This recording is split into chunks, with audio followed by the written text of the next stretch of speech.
warahmatullahi wabarakatuh.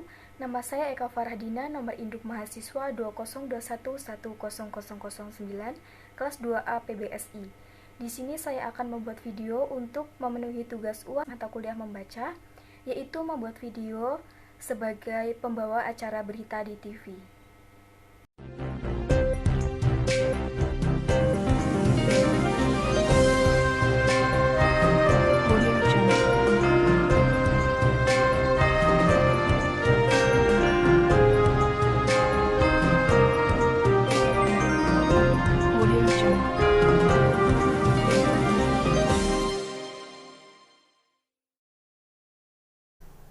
Assalamualaikum saudara, apa kabar Anda hari ini? Semoga tetap sehat di tengah pandemi Corona. Serangkaian berita menarik telah kami siapkan untuk Anda. Bersama saya Eka Farhadina, inilah Jurnal 6 Pagi.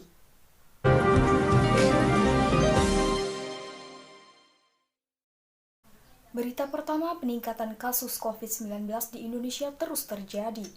11 daerah di Indonesia mengalami lonjakan kasus yang tinggi di pekan ini. Satgas Penanganan COVID-19 mencatat 11 daerah yang mengalami lonjakan kasus minim perkembangan pembentukan posko COVID-19. Dan menekan lonjakan kasus COVID di Indonesia, pemerintah siapkan PPKM darurat dari Jawa sampai Bali. Pasca libur Lebaran, kasus COVID-19 di tanah air terus bertambah. Hal ini terlihat dari jumlah kasus harian, angka kematian, dan jumlah pasien COVID-19 yang dirawat di rumah sakit terus meningkat.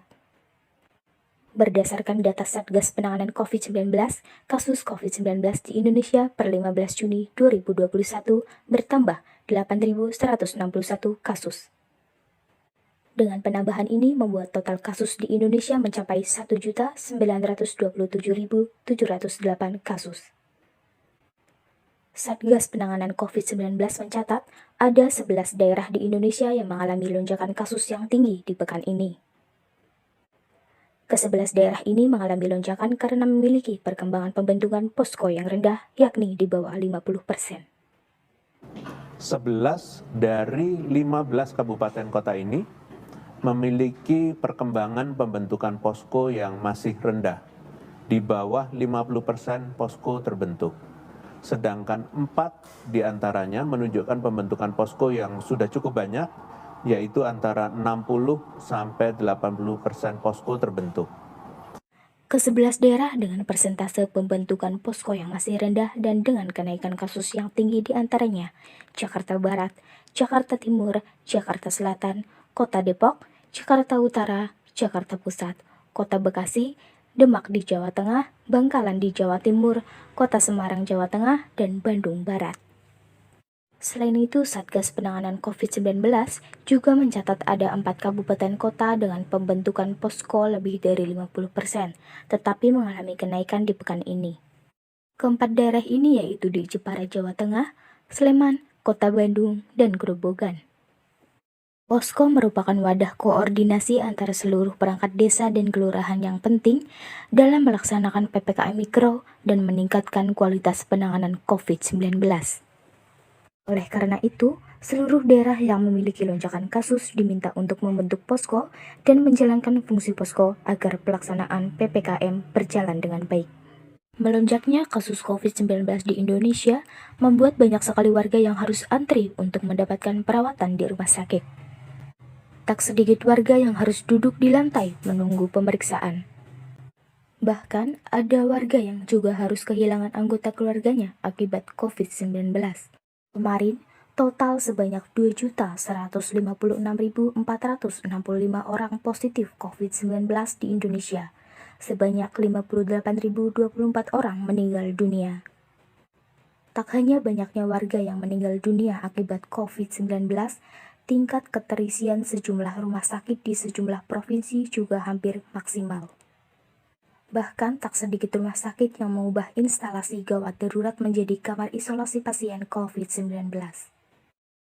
Di program Bisnis Talk Kompas TV, Rizka Maulida, salah seorang warga yang kehilangan ayahnya akibat COVID-19 juga bercerita bagaimana dirinya sempat kesulitan mendapatkan rumah sakit untuk merawat sang ayah yang terpapar COVID-19. Cari beberapa rumah sakit saya telepon untuk mencari tahu apakah ada tersedia kamar kosong, tapi dari semua rumah sakit yang saya telepon memang penuh semua. Jadi saya inisiatif untuk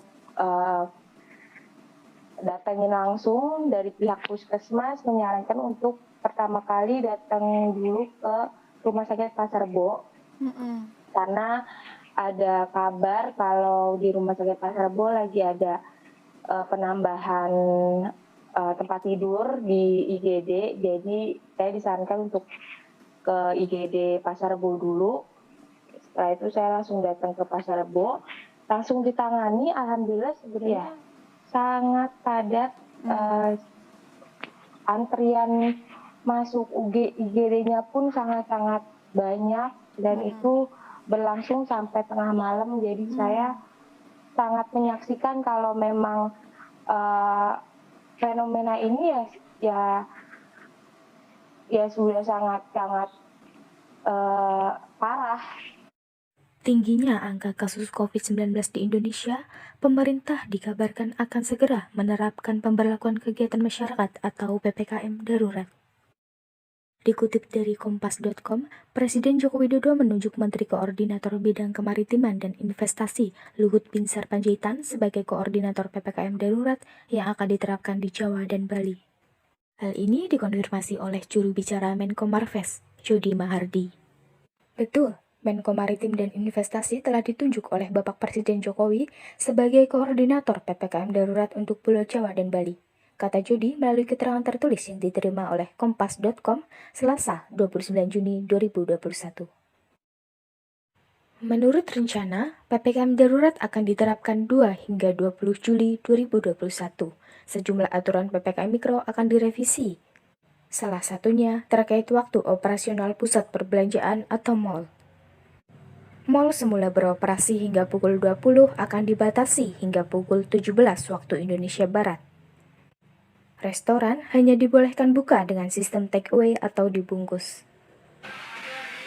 Kemudian untuk sektor-sektor ekonomi seperti mal, ini hanya dioperasionalkan sampai dengan jam 17. Kemudian restoran hanya diizinkan untuk take away. Ini dibatasi sampai pukul 20.00. Ini beberapa pembatasan yang akan nantinya diterapkan. Dan pemirsa, informasi tadi sekaligus menutup perjumpaan kita dalam program Jurnal 6 pagi kali ini. Saya Eka Farahdina mewakili seluruh kerabat yang bertugas mengucapkan terima kasih. Wassalamualaikum, selamat beraktivitas dan sampai jumpa.